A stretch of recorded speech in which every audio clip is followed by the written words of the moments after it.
Welcome to the Lessons from the Game podcast, the podcast where we break down the hard-hitting lessons from rugby and show how they apply performance, mindset and resilience, both on and off the field. I'm Ben Pegner, and alongside Gurthro Steenkamp, we sit down with top players, coaches and experts to uncover what it really takes to succeed.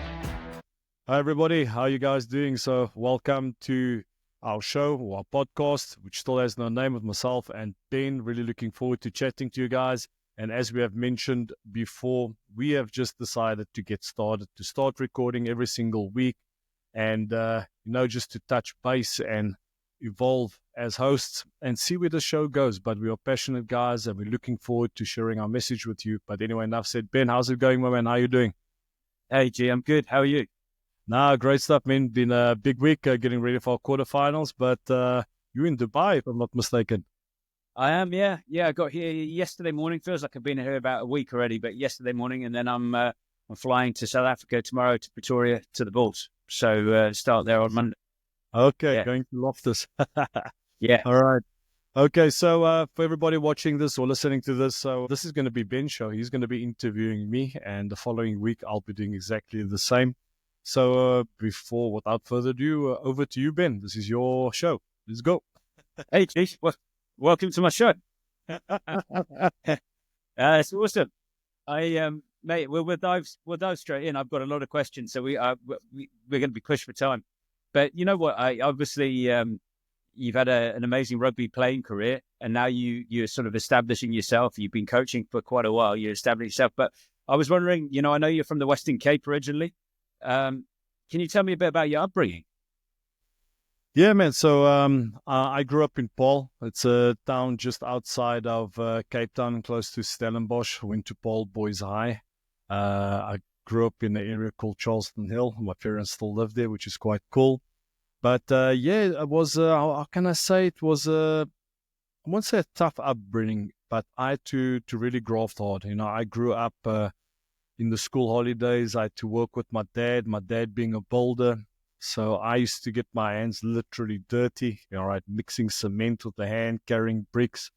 And I remember ages ago, I had to offload like 200 bags of cement, 50 kgs each.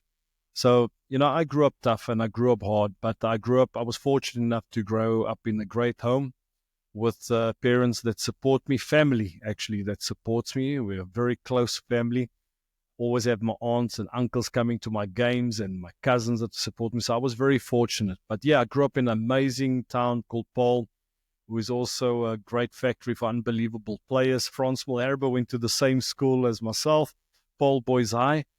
But so grew up in Paul, and then eventually I took the train to Bloemfontein in the Free State. That's cool. And had your parents grown up in Paul or in the Cape? Yeah, my mom grew up in Paul. My dad in Cape Town. My dad used to be an avid footballer, but unfortunately for him, like obviously my parents, they grew up in the apartheid era in South Africa, and that was also something that I've got glimpses of the apartheid era back then in South Africa. Being a person of color wasn't always easy. And, and my dad always drilled it into me. You got to be 10 times better than anyone else if you want to make it one day. But they always told me, we are working for you, creating those opportunities, and it's up to you to take. And so I always felt that sense of obligation to give it my best and work hard. I couldn't leave anything to chance. I knew it was all up to me, and I needed to take control of my future and what I wanted to achieve as a rugby player. That's cool. I mean, that must have been really hard for them, and I suppose growing up, it must have impacted you quite strongly. Did your dad play rugby at all, or did he have a chance to play rugby, or was it just football for him? No, it was mostly football, but I had an uncle. We had what we called Saru back in the day. He played for Saru, Ivan Omarkud, and unfortunately years ago he passed away. But he actually coached me, at the age of like 16. He would take me and we would scrum against each other. He would teach me a few things. He had me pulling tires and flipping tires, all those type of things. But obviously back then was tough times. I had glimpses of what apartheid was all about, and obviously experienced the aftershock of it as well. But I think the massive change came for me when I changed school, when I went to Paul Boys Primary. And, back then, going to that school was a huge adjustment. Being a person of color, all of a sudden going to predominantly white school. But I think, and this is a day I'll never forget. I was 13 years old and I was walking down the corridor and I crossed one of the teachers, and was actually the first rugby team's name was Mr. Basson. And he just asked me this one question: do you play rugby? And I was like, nah, I play football. Come from a family of footballers. He says, well, son, from today onwards, you'll be playing rugby. And I never looked back. New school, the teacher, the coach told me I need to play rugby. I played rugby. So there was no chat about that. Were you already a big unit then? Were you already pretty big? I was massive. I was huge. To give you an idea, when I used to carry the ball, there always used to be about 3 to 4 players on top of me. Mate, did you have hair back then? Because I've only ever seen you without hair. I had beautiful curls, man. Beautiful curls. I think if you go way back on my Instagram profile, you'll find a photo there, but you're going to have to scroll all the way down. I think I might remember. I think, yeah, a long, long time ago. So like you mentioned 95 then, did that impact you? It must have, but I think I haven't spoken to a single former Springbok who hasn't said it impacted them. But I mean, how did it impact you? No, obviously it did impact me. I actually remember that day. We were in Cape Town. We were watching the 95 World Cup together. And I remember as a youngster seeing Nelson Mandela walk out wearing that Springbok jersey. Yeah, it was amazing because he took a lot of flack for wearing that jersey, but that just showed what he wanted to achieve.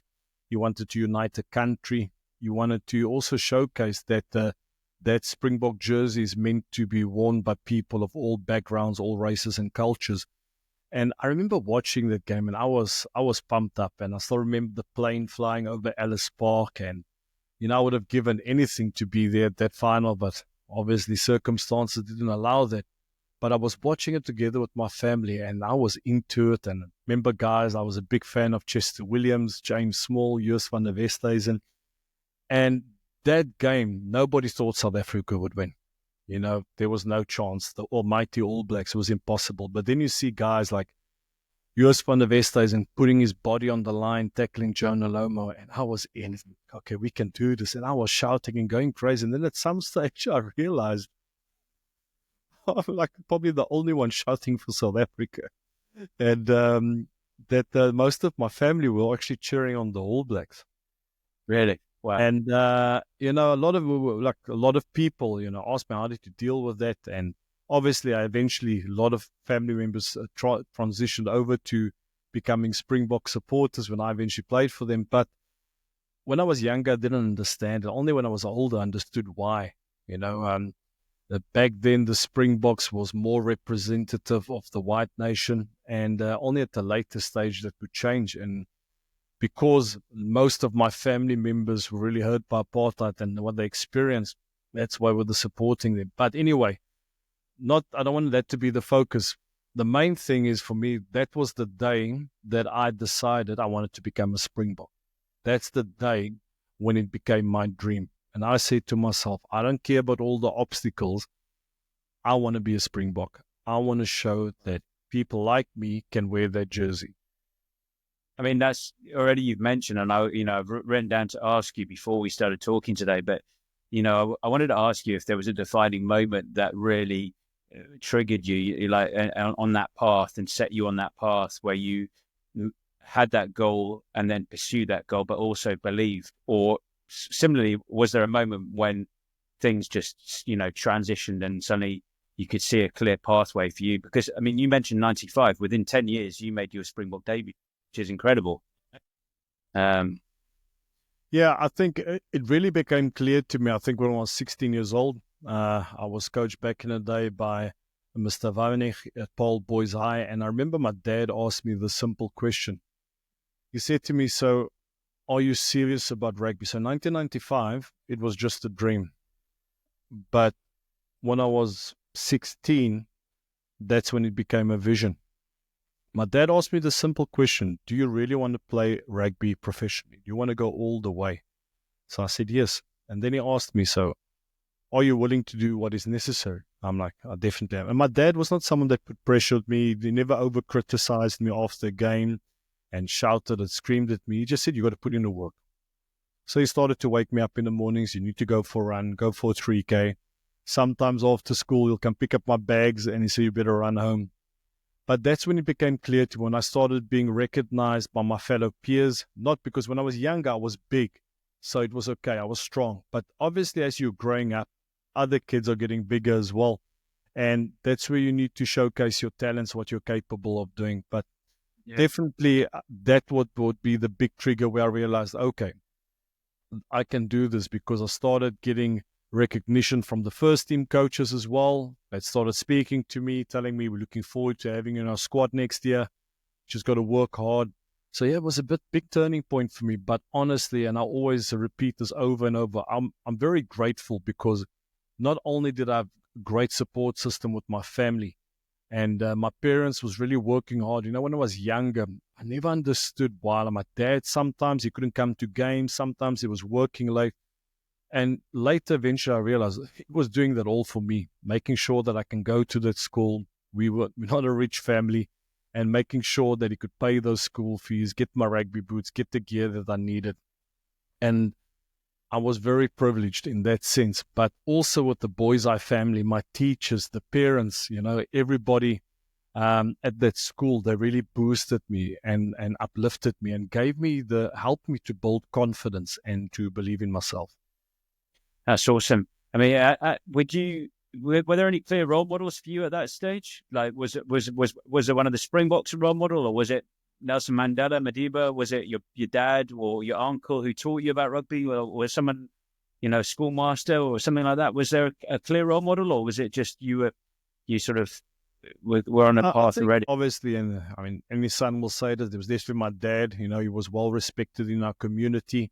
A lot of people came to him for advice, and he helped a lot of people, and definitely looked up to him. But if it comes to pure rugby, the guys one of my biggest heroes was Corné Krige. So he's also an old boy of the school. I just remember him coming to our school one day to give a speech, and I remember speaking to him, and I think it was 19. I was with the SA under 19 camp in the Sports Science Institute in Cape Town. And I crossed paths, and he recognized me, and he was playing for the Boks. And just that time he took just to acknowledge me and come say hi to me and shook my hand, that meant the world to me. And I always loved what he did. He was playing for Western Province back then, and the Stormers. That's when I was still supporting the Stormers. Yeah. And and I was always intrigued by his aggression. And he was the Springbok captain, but he was so humble. That humility that spoke for itself. But so it was someone I looked up to. That's awesome. He was an incredible player, wasn't he? And you touched on it then. I mean, how did you end up, like, you were diehard Cape, you brought up in the Cape, and then you end up going, the Free State. How did that come about? And how did you feel about that at the time? Did you not want to try and crack it at the Stormers, or was there just like a door shut there and another door opened? I'm going to share something, because actually I don't think I've shared this publicly before. So obviously I played Western Province Craven Week, and my dad used to drop me off at games at Newlands. I used to go watch it even on my own, because I was that passionate about rugby, and I followed the Stormers back then when Robbie Fleck was playing for them, Brom van Straten, and even Laurent Caban back in the day was playing for them as well. So I was really an avid Stormers supporter. And I was proud to wear the province jersey when I was a youngster playing Craven Week. But the end of my school year, obviously, I wanted to go study at Stellenbosch. And, all I just want, I didn't want a contract or anything like that. I just wanted my studies to be covered. I didn't want my parent to pay anything, just finding a bursary at the hostel and going to study law. And I was very shocked and appalled by what the Western Province offered me back then. They just gave me a small amount, and the rest they said, well, you got to sort it out yourself. And we even asked, anyone we can speak to at the university, and and I knew what my other teammates were getting. Back then, I really felt, I'm not being recognized. I'm just being seen as another player of color, and I'm not really that important to them. Right. Where Free State, on the other hand, Bloemfontein, offered me a full ride. No contract, just a full bursary, hostel fees, Wow. tuition fees covered. And even though it was 1,000 kilometers away from home, spoke to my dad, and I said, well, I think I need to do this, because I also thought that I needed to grow on my own and be on my own as well. And I'll be honest with you, that was probably one of the best decisions that I've ever made in my life, because that's where I met the legendary Tatbota, and who became my so-called dad in Bloemfontein, and helped me through a lot of times, and actually helped me to grow, and eventually led to making one of my biggest decisions of my career. Wow, that's awesome. And then you get on that journey to the Free State. You start to get some. I mean, what was it like when you got there? Were you just playing varsity stuff at first at Coffsees, or were you did you have a crack at the Cheetahs straight away, or what happened? No, actually, I had to work my ass off to get there where I wanted to play. Got in year 2000. I was playing Free State under 19, but Coffsees under 19 as well. I was playing varsity rugby, which was quite cool. And eventually had a crack at the varsity under 21s. I really had to grow up. I had to earn my stripes. I had to work hard. And also being a person of color in the Afrikaans hostel wasn't always that easy. That was another challenge on its own.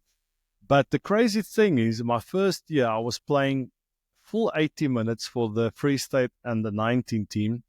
And then I would sit on the bench for the Free State under 20 team, 21 team. And I would play like a 20 to 30 minutes for them. So practically every week I was playing like a game and an extra 20 minutes as well, which was quite cool, which was unbelievable. I really enjoyed that, because that was like my stepping stone. And then obviously I went on to play South Africa under 21s in 2001 and 2002.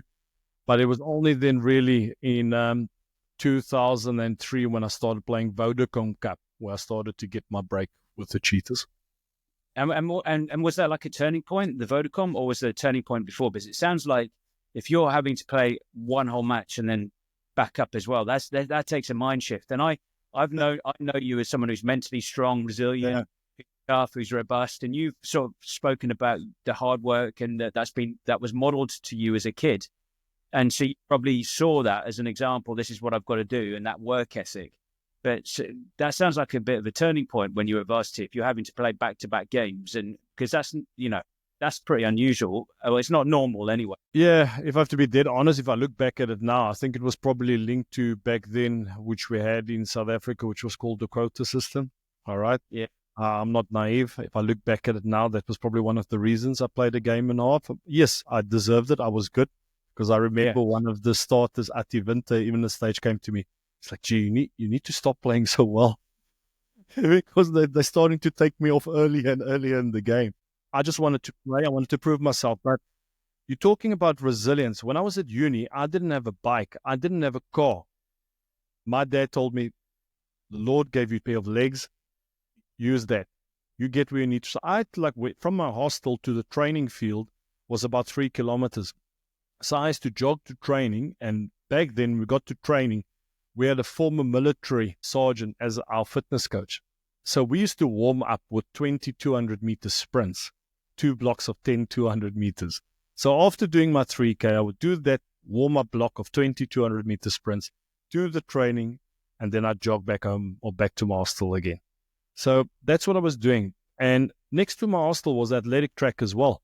I used to do extra fitness there. I was super fit. I was super fit back in the day. Is that the fittest you ever were, do you reckon? Do you think that's the fittest you ever were?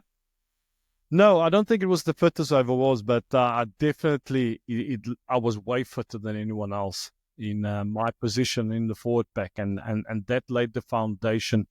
And that did allow me to build a lot of resilience, because also being that young back then, having young props playing under 21 wasn't always the case. It was very rare. That's incredible, isn't it? I mean, and before long, I mean, you say that was 2000, but if within 4 years, you'd made your Springbok debut. I think you made your debut in 2004, didn't you? And you played 20s and stuff like that. Actually, my coach was Jake White back then. I played 2002. In our team, we had Gary Botha. We had Pat Barnett, then she played here in Breve. We had Jean Smith that was playing lock back then. Pedri Vandenberg, one of my great mates who unfortunately passed away a few years ago in a car accident. Very tight with him. We had Jacques Cornier as well playing for us. Roland Bernard. Farid Duprier was the reserve scrum off. Rico January was starting. Francois Swart unfortunately passed away a year later in a car accident. But then we had guys like Clyde Rathbone, Jean de Villiers, Yuri Miller, Rainer Gerber. Hey? Didn't you win that year? That was 2000. Yeah, that's where we won. We won that. Yeah. That's the year we won. And that's the year we won, yeah. Yeah, it's just Scott Berger was on the bench, wasn't he? Yeah, Scott was on the bench, yeah. Yeah, I remember he was young, but he was younger than you guys, wasn't he? But like maybe he was a year early, but he was on the 2 years younger. Okay, yeah. Wow. So what was the back row then? Pedri, Jacques Cronier, and Roland Bernard, and then Joan Smith was in the second row. Did you say? Yeah, Joan Smith was in the second row. Yeah. And who was with him in the row then? Say again. Who was? I was a player back then. His name was Vin Pomp. Vin Pomp Van Rooyen. Yes. Yeah, I played with him. I played with him up in Podge. Jake gave you your debut, didn't he? So then he must have had so much confidence and trust in you guys as a squad, as players, as individuals. I mean, that must have been brilliant for you. I'll be honest with you, I had a great relationship, and obviously still have with Jake. I have a lot of respect for him. He was the guy that gave him opportunity. But I remember that there was a stage he didn't want to pick me because he believed I didn't bench enough. I could hardly bench 120, and the other guys were benching 150, 160, 170. I was horrible when it came to these KPIs, these benchmark testing, when it came to weights. I was shocking, but I was fit and naturally strong. I was stronger than most of the guys that could bench 160 or squat 180 and all those type of things. And he almost didn't want to select me. And I remember we played a trial game in Johannesburg. So we were like a huge squad of players. Back then you played trial games. And I remember I was destroying guys in the scrum. I was like killing them. And he couldn't believe, because I was like, this was an anomaly for him. And eventually he came to me afterwards and I was like, well, would you think we should pick a tight end, seeing that you are destroying everybody? So the selectors had to make a few choices. But yeah, so obviously developed a great relationship with Jake during that time when he was our coach, and obviously was super excited the day when he became Springbok coach. But Jake also put in a lot of pathways for us as youngsters to eventually get there. He groomed us to eventually become part of his squad. Did you make your Springbok debut while you were still in Free State, or were you by that stage had you gone to the Bulls? So, no, actually, I played for the Cats in 2004, and then I signed end of 2004 at the Bulls, but I haven't played the Bulls. So I actually made my debut for the Boks as a Free State player, if I can put it that way. So I was playing back then. I was playing with guys like Osterrand, and I played with Rassie Erasmus. I played with him. We all played. We played in the Currie Cup final that year, which we lost actually to the Bulls. Guys like Kennedy Timber. So yeah, 2004, that was my Springbok debut against Scotland. And Brian Aben as well made his debut that year. That's incredible. What do you remember about your debut? Wow, it was unbelievable. I think the biggest thing for me was being there at Murrayfield, having that honor of singing the national anthem in front of everybody. And like talking about 1995, everybody was there wearing that jersey, but sitting there and knowing like, I finally made it. This is my dream has turned into reality. All those obstacles I overcame, all the hard work I put in, being far away from my family, being 1,000 kilometers away from my family wasn't easy. And there were times it was tough. It was hard at university. Sometimes you had to be, as a student, you don't have a lot of money. I remember sometimes ironing shirts just to get some extra cash so that, can come by. But I remember like just 2004, like even though my family weren't in the stand. I see a lot of these photos these days on Instagram, when youngsters make their debut in a foreign country or in the World Cup, they got their family in their stands taking photos of. My family couldn't afford that. They couldn't do that. Didn't have the means to go all the way. But I knew they were there in spirit. And I just remember closing my eyes, singing the national anthem, and just visualizing him being there. That was probably one of my proudest moments. And I remember my grandfather back in the day, he couldn't see anymore because he had an accident. He actually fell out of the full steam train and suffered head injuries, and he couldn't see anymore. But he would just sit. My grandma would tell me the story. He was just sitting in front of the TV just to hear my name. So, it was a special moment for our family. Wow, that's incredible. What did you do with your first jersey? Hey, well, that's still at home with my parents. I still got it. Did you get two? Yeah, we got two. We got two. Yeah, obviously, we swapped it with the Scottish. Yeah, it's important. You had a stellar career. So I mean, you won Super Rugby with the Bulls. You won a World Cup with Springboks in 2007. You went to another World Cup in 2011. I mean, I could ask you loads and loads of rugby playing questions, but I guess you mentioned making your debut with Havana, and you mentioned Rassie Erasmus and some Cornet Cricket. Yeah. Some amazing players. You played with some amazing players. I guess I got two questions for you. Who is the best player you played with, and who I'd love to know who you think is the most underrated player that you played with. Wow, that's a. You want to come back to it? No, it's not about coming back to it. I think, in all fairness, I think it's such a tough question because there's so many great players I played with, guys like Victor Matfield, Farid de Pierre, Wynand Olafir, Morne Steyn, Brian Abana, John de Villiers, Skalkberger.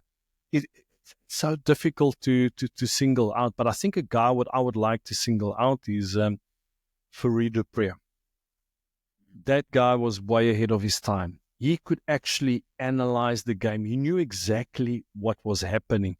With his precision, with his kicking, his game management, his leadership. He wasn't a vocal leader, but he spoke very softly, very calmly, but he was passionate about rugby. He lived and dreamed. Obviously, Farid comes from a great family, and he was playing for pure passion. All right?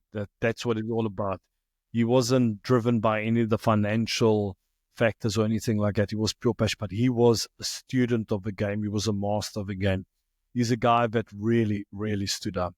Player that maybe was underrated, I think back in the day that, one of the guys,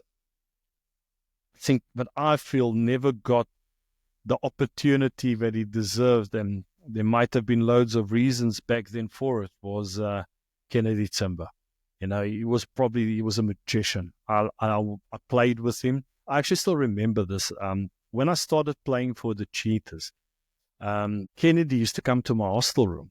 And I remember this as a youngster being in the hostel. I got nothing. And yet Kennedy had this gold Chrysler, and he would come pop up on the side. But I remember how great that felt, having Kennedy Timber coming to my hostel. And he would come pick me up. Sometimes he would come pick me up, take me to training with him, and go out for lunch, grab a sandwich, and stuff like that. He was just an amazing guy. But Kennedy, he never got the full recognition. He was loved in the Free State, the Cheetahs, and I know there was a possibility back in the day that he could potentially have played for South Africa. I felt he needed to play for South Africa because he was an unbelievable magician. So that's one guy definitely that I started off my career with, that I felt really deserved way more recognition. Yeah, it's interesting. I mean, you and I talk a lot about resilience, and you've clearly modeled it in lots of ways along your journey. Is there somebody else that was a real role model for you, or you thought that person is unbelievably resilient and they were, impressed you in that area? It's nothing really related to, how can I say, rugby, but I think someone that stands out a lot is one of my cousins, who's actually more brother to me. His name is Zeke. He's about 5 years older than me. He was a great footballer, and he had loads of injuries, but he was just in everything that he did. He worked hard for everything that he wanted to achieve. no matter what got him down. But on the rugby side of things, I think talk about resilience, the pure side of it. There are so many players experience tough times, experience hardships. And I'll be honest with you, one of the guys that really stand out for me is a guy like, Gary Botha. I remember back then, he was close to Etienne Botha, who passed away in a car crash. And they were like brothers. And just the fight in that guy, in terms of how he kept on fighting back. And there were times he didn't get the recognition in the Springbok jumper. He didn't get all the opportunities. But then back in the day, you had guys, you had John Smith, who was the captain. You had Bismarck du Plessis, who was also a legend of Springbok rugby. But he just kept on staying in that fight. And he was like what we call a real dog in the game. He was a mongrel. And that is someone I really looked up, and was a strong leader in the Bull setup. And actually thankful to him, that I eventually stayed at the Bulls, because there was a stage I was injured. I got injured in 2005, and I only played Vodacom Cup for the Bulls, and I wasn't playing Super Rugby for the Bulls. It was tough. Didn't really gel with the team in the beginning. And there was a stage I wanted to leave. And he just said these words to me. He said, "G, just stay in the fight. I can tell you now, you have not earned your stripes yet, but when you earn the respect of this Bulls family, they will remain your family forever." And that was the case. Everything that I've achieved in South Africa was thanks to my Bulls teammates, the Bulls staff. Obviously, the Springbok coaching staff, they all played a role, everybody.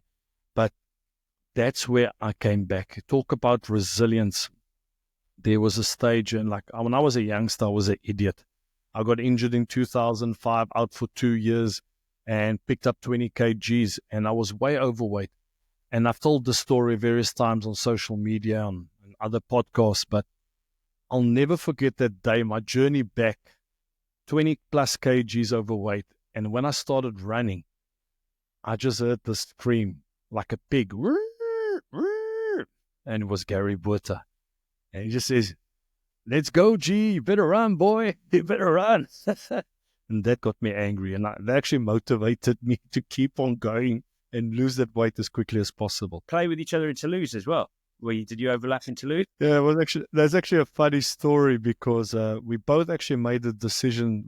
We both knew there's been some interest from Toulouse, and we were in the George end of year, or actually pre-season camp at the end of the year, preparing for the next Super Rugby, and we started chatting, and I said, "Well, I'm thinking about signing at Toulouse because I wanted a new challenge." And we ended up going there together, and I stayed with Gary in his house in the beginning, because I went on my own. My family only joined later. And eventually I found a house which ended up being right next to him. So we were neighbors while he was in Toulouse. So it'd be quite funny.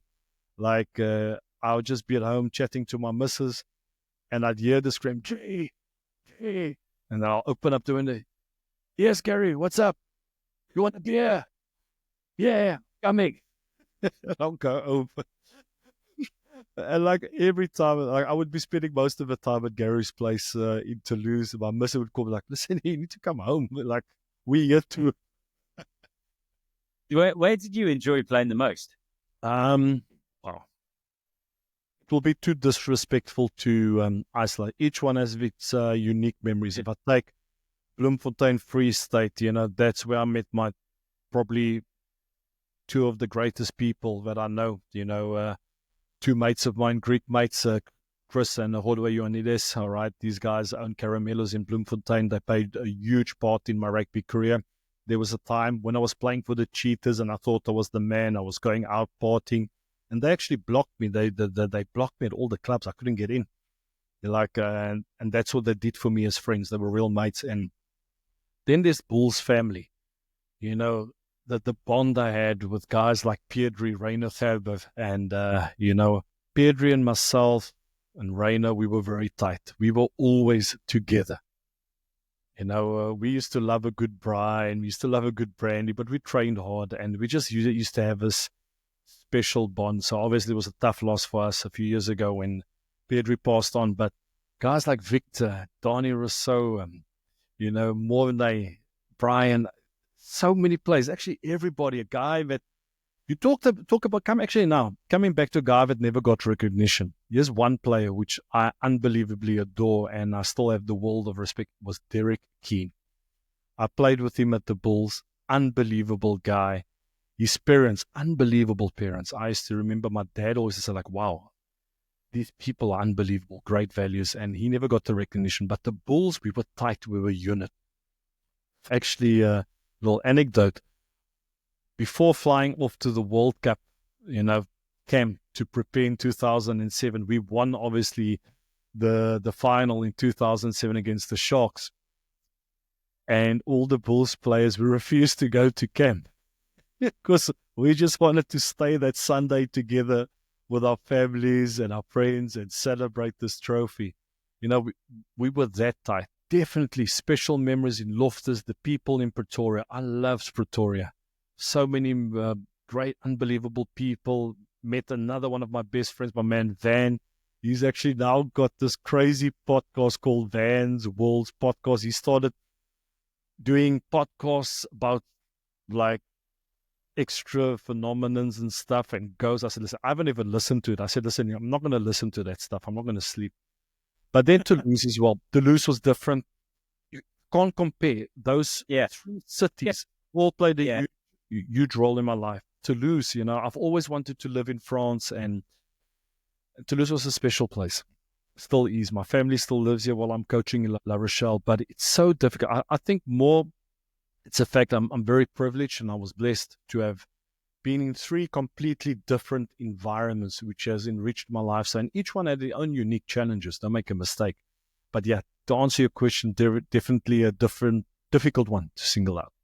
Yeah, and I guess what partly why I was asking, because you're doing great things as a coach.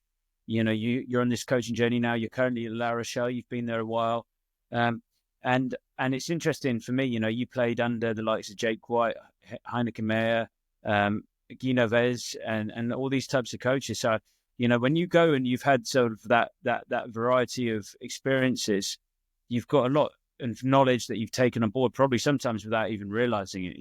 But I guess where's your biggest influences from in how you coach and how you go about your business now? Who has been the biggest influences on from a rugby point of view?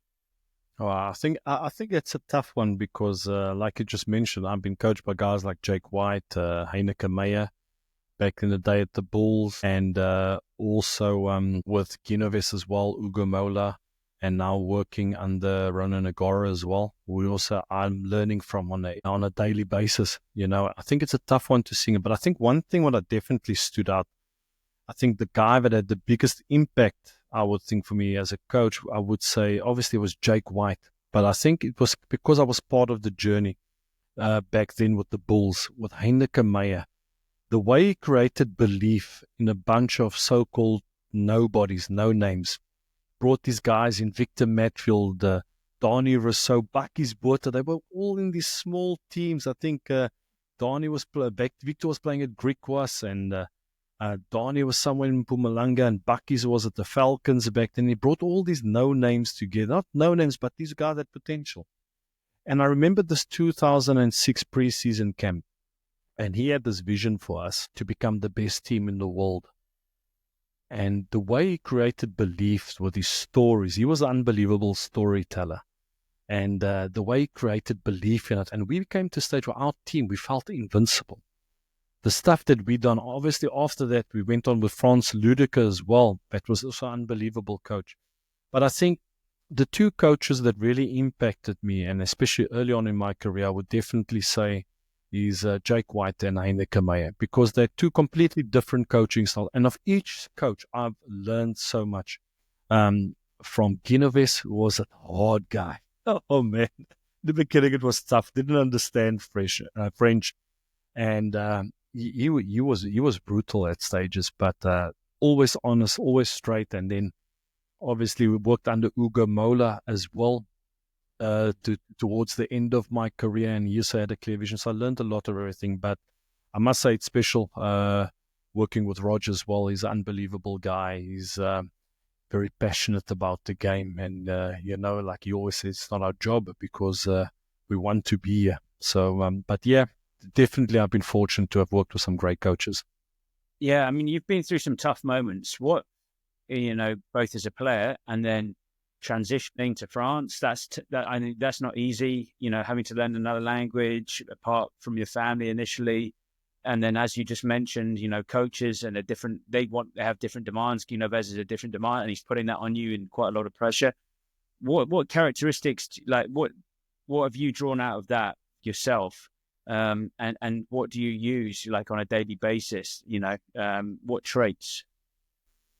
I think the biggest thing that got to me when I came to France in the beginning was not speaking the language. So I couldn't communicate with my teammates. Obviously, we had some great guys like Yannick Nyanga and Thierry Dussetou who made the effort to speak English with us. And it was actually Yannick that helped me a bit with my language. And I think there was just a stage, where I didn't want to speak French because I was very self-conscious. But it comes down to which we spoke about last week, about just getting out of your comfort zone. I think that was one of the biggest things, getting out of my comfort zone, just speaking the language, don't care about making mistakes.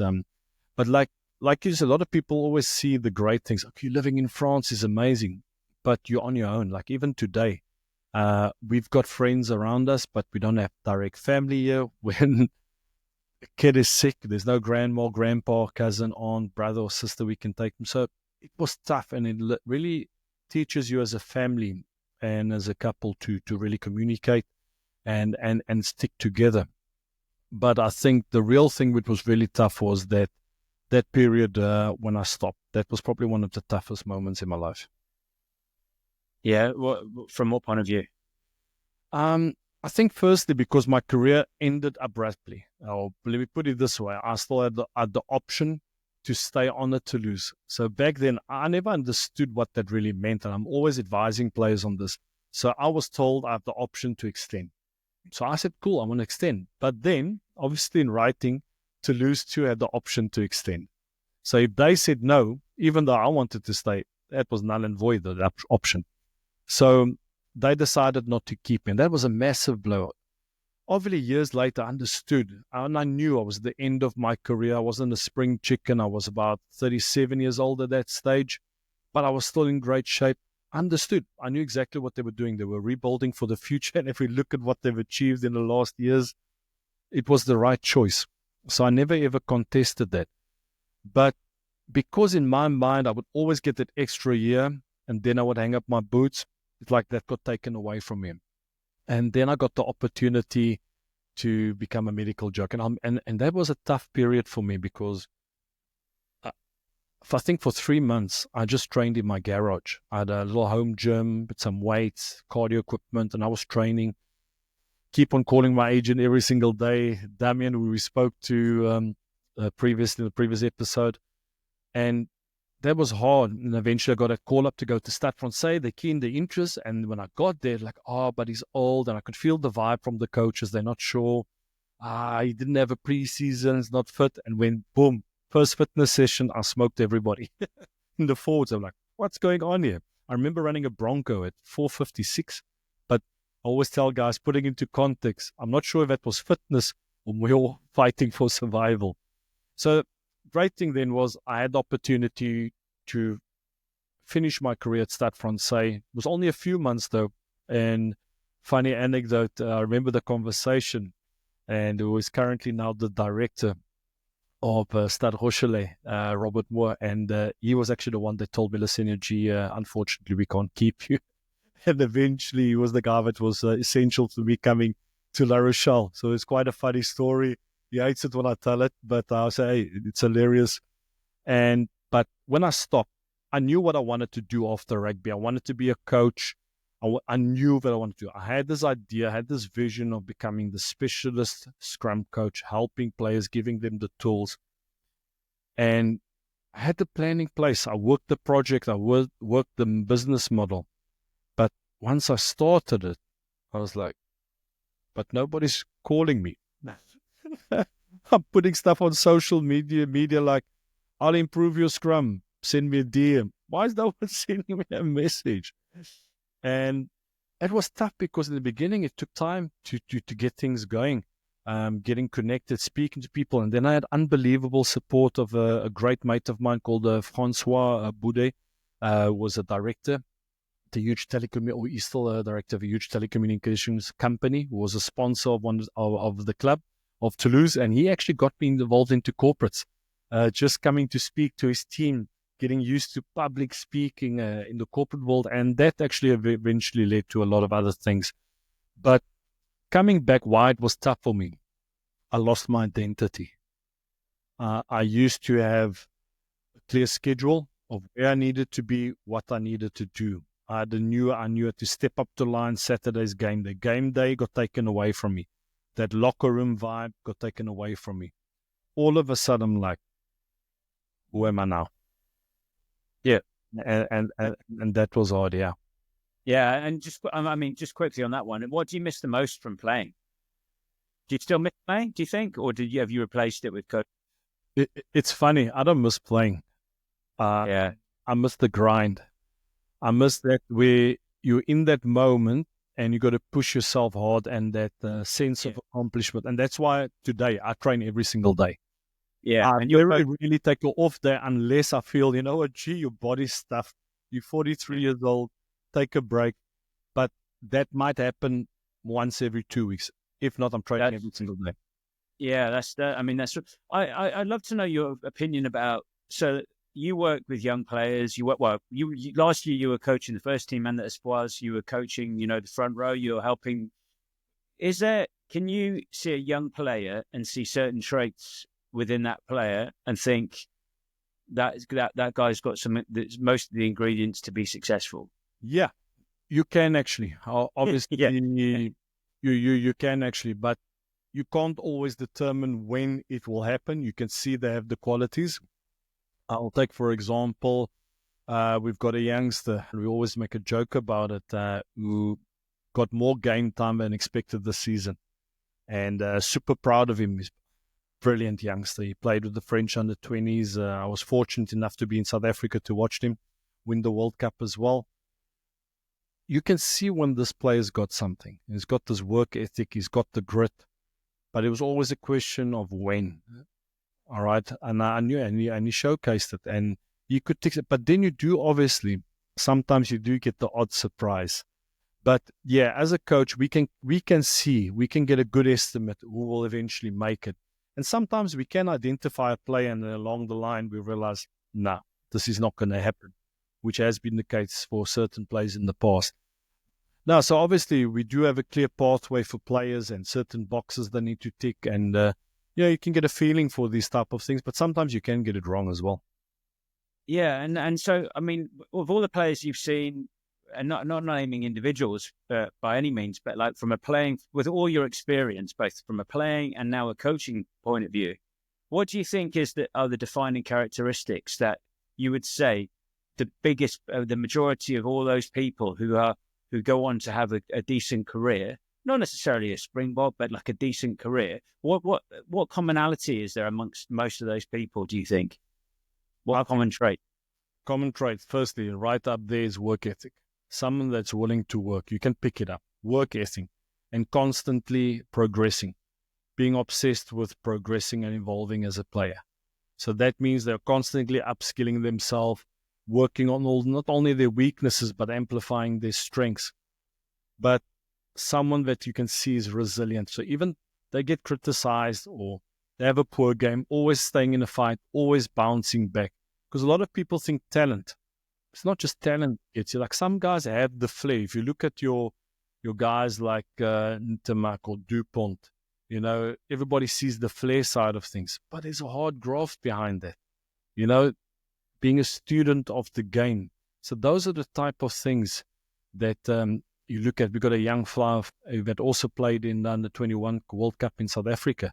That guy's constantly on the computer, watching training, analyzing games, perfecting his craft as a kicker. So those are the type of things. But I think the biggest thing that we are looking for, you need to have a certain skill set, obviously.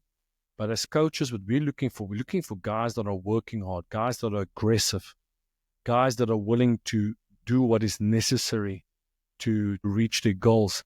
But work ethic is key, because we've seen in the past, whether it's in top 14 Premiership or international rugby, guys who purely just rely on talent, their performances are not sustainable.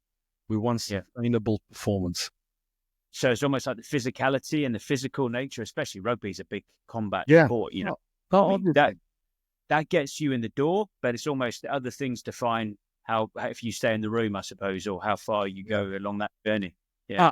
I think what I've learned, even from personal experience, sometimes we get too obsessed with your benchmarks in fitness testing and stuff. Those things, it has a role. I believe it has a role, in a sense, allows you to track a player's progression and see where he's at.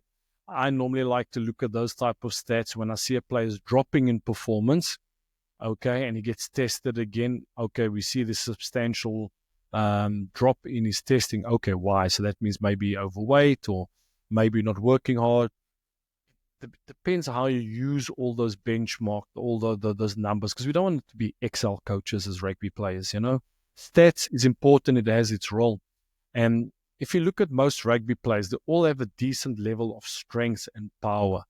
But at the end of the day, you talked about physicality, comes down to that aggression, comes down to that work rate, that work ethic, constantly working on your craft, working on your passing skills, especially if you're a forward or even a back.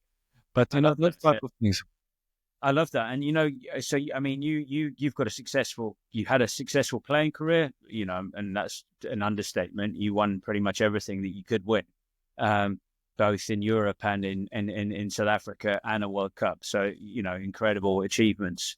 And, you know, I'd love to interview you another time, and I'd love to pick your brain about your achievements and your setbacks and all that type of stuff. But you mentioned, you know, you and I we've got this common interest in this about the mental aspect of, I guess, the mental application of life, you know. And I know that you do work in the corporate space as well. And there's a lot of commonality about what you just talked about, that work ethic, that learning, that willingness to learn and wanting to learn and grow as an individual. How do you take that into the corporate stuff that you do? Do you find that's, you know, is this common in the corporate space, or, you know, you see it more, you know, more often in the sporting world? No, there's loads of parallels in the corporate space and rugby as well. If you look at the companies I've worked with, their values are very important. They need their employees or their teams to live and breathe. They focus massively. Commitment, performance, work ethic, you know, empathy, respect. They're all very similar. And, you know, a few weeks ago, I had the opportunity to present a 2-day seminar around resilience and performance in elite sports. And we started talking about, okay, we got these goals, we've got these objectives, but how do we get there? What's your role? And actually, and it's similar. Like in rugby, always say, know your role and just do it. Just do your job. Know your job, do your job. It's that simple. And we see in the corporate space, sometimes it gets a bit gray, these gray areas. Who's in charge of what? Who's doing what? And often when I go in, I use the model of rugby, all the forwards, the backs, the roles in the pack, in the lineups, how we use the set piece as a platform to launch. And the backs, they're the one trying to penetrate, finding the open spaces. And I said, like, everybody's got their role. And in order to score, in order to get that ball over the try line, it's a collective effort. And everybody's being valued. And it's great to see that in the corporate space, they too have similar challenges. You know, they also want to dominate the marketplace or get their products out and reach their OKRs and all those type of things. And I always love learning new languages, objectives, and key results. I didn't even know what it meant. But there's a lot of similarities, but also realizing that they too are human beings. And they too have challenges. As rugby players, sometimes we've got fatigue. Sometimes we're not performing, or we got someone that is trying to disrupt the team. And there's so many similarities. And I think the biggest similarities that I picked up is that we all want to perform. We have the game plan, the results in place, but sometimes it comes down to the execution of our individual tasks. Sometimes one player is not fit enough. Sometimes one employee is not finishing his task in the certain or the respected deadline. And the great thing is when I'm speaking to people in the corporate spaces, they're always asking, like, how do you guys do it? How do you create a team? How do you create that? Yes, it comes down to for me, it's a key thing to create a dynamic team. Definitely the culture, firstly and foremost. If you don't have a great culture, an inclusive culture, all your values mean nothing because those values need to be shared. And then it's the environment. You need to create an environment where people want to come work. You must want to go to the club. We used to love going to Loftus to go train, go work. With was it Toulouse? I love going to my club. Even now as a coach, looking forward to those little chats. I connect really well with Danaka Ryan, unbelievable guy. He's younger than me, all right? But I always tell him he's got way more knowledge than me. And I'm constantly learning from him every single day. But what I've also learned from the corporate space is that they are very more exigent, like we say in French, exigeant, with their deadlines. Because if they don't respect their deadlines, if they don't do their job when they should be doing, they lose millions, if not billions of dollars, and it was great to see how they structure things. We need to reach this target in health and safety in a certain time. Boom, this is what they need to put into place. 2-year strategy, 5-year strategy. Everybody's clear on that. And I think there's also rugby can also learn from that. If we want to achieve certain things in certain areas of our game, is to actually give responsibilities to different team members, having different actors, and not just so much the coaches. And that's what I try to replicate as a coach. That's awesome. I mean, you've touched on some of your coaching philosophy there, I guess, and those building blocks that you use and have to apply. It's really interesting. Is there like one common mantra or outlook or methodology or sort of mission statement that you have as a coach that you adopt and that you sort of adhere to? I think one of the things that's something I always had: belief drives behavior.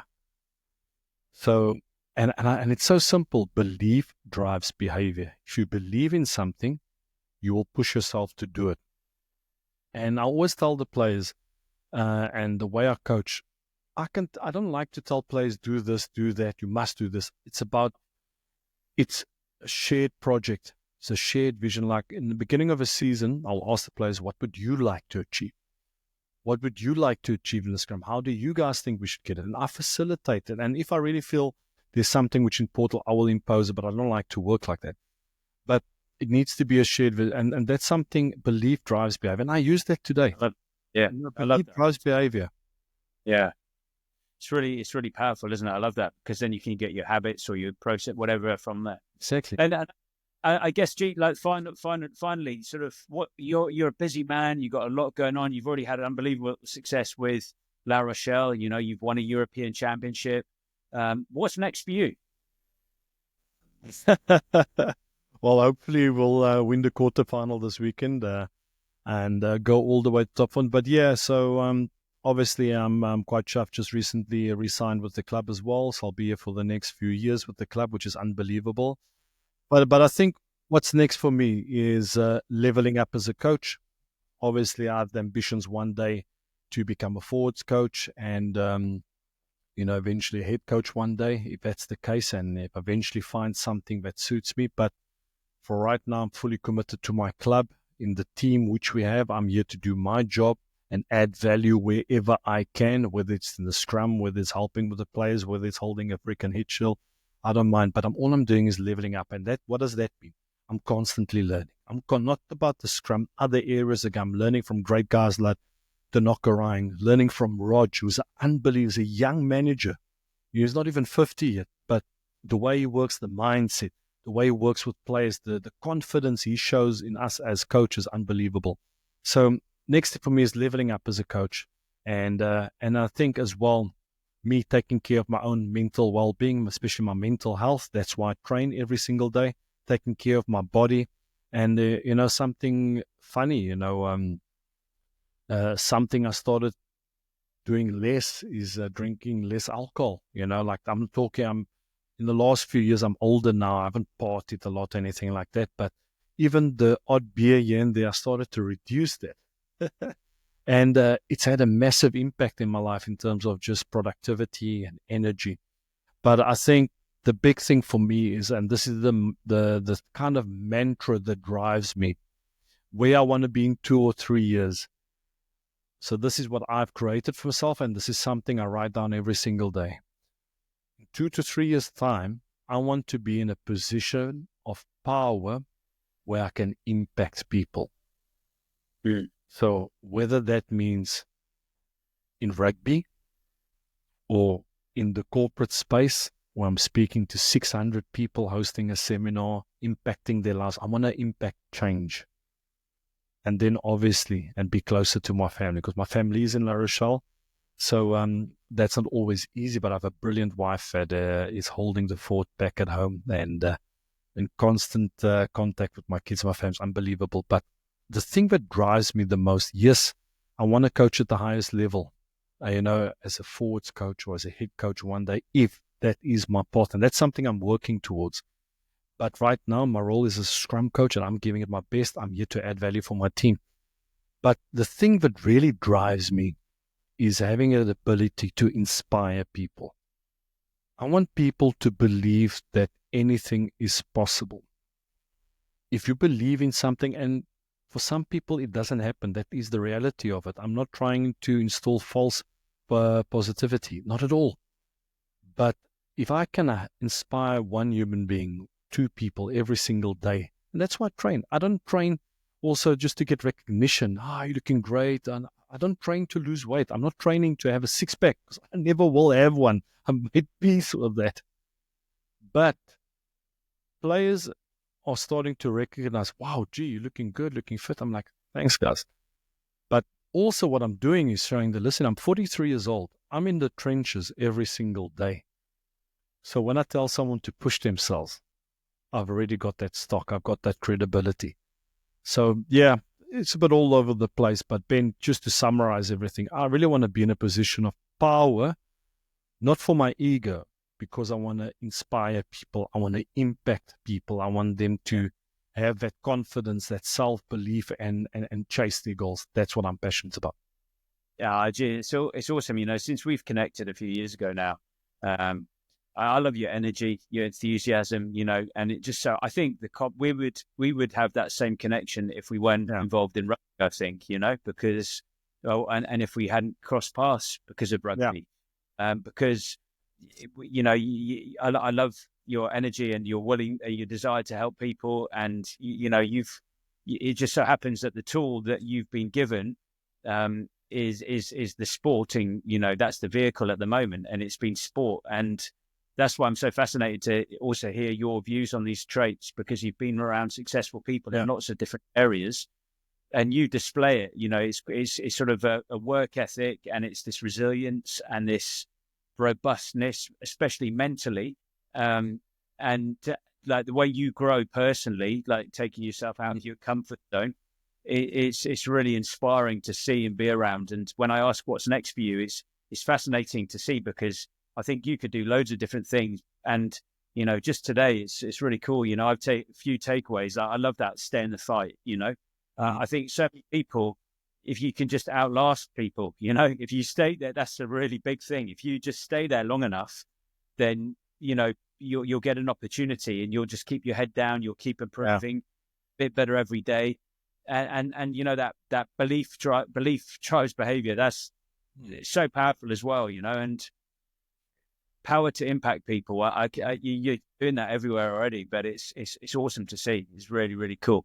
Man, thanks for your time today, man. It's really cool to be able to be the chair or the mic and ask the questions, and it's just I could carry on asking, and especially about the rugby. I'm a geek, so I'd love to ask you about different games and stuff like that. But I think you've got so much to share. I think everybody will really, really benefit a lot from the mental application, that mental side of things, and how you bring that into your daily walk, So thanks, mate. It's been awesome. No, awesome, man. And well done, Ben. Brilliant job. Unbelievable stuff. And just of those of you watching or listening to this podcast, this was not planned in terms of the questions or rehearsed. This was 100% authentic. And I'll be honest, you asked some tough questions there, Ben, and it was brilliant. And you actually got me thinking about a few other things which I haven't thought about in a very long time. So well done, brother. You're natural. And, that's why, I asked you to come with me on this journey, starting this podcast.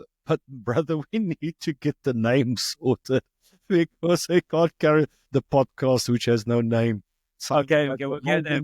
Voldemort from Harry Potter, even though both of us are bald and we potentially look like him. We need to figure it out, but we'll get there. But I'll give it some proper thought now. Like now, a couple of planes, but stuff to be thinking about. Yeah, so we'll do it, man.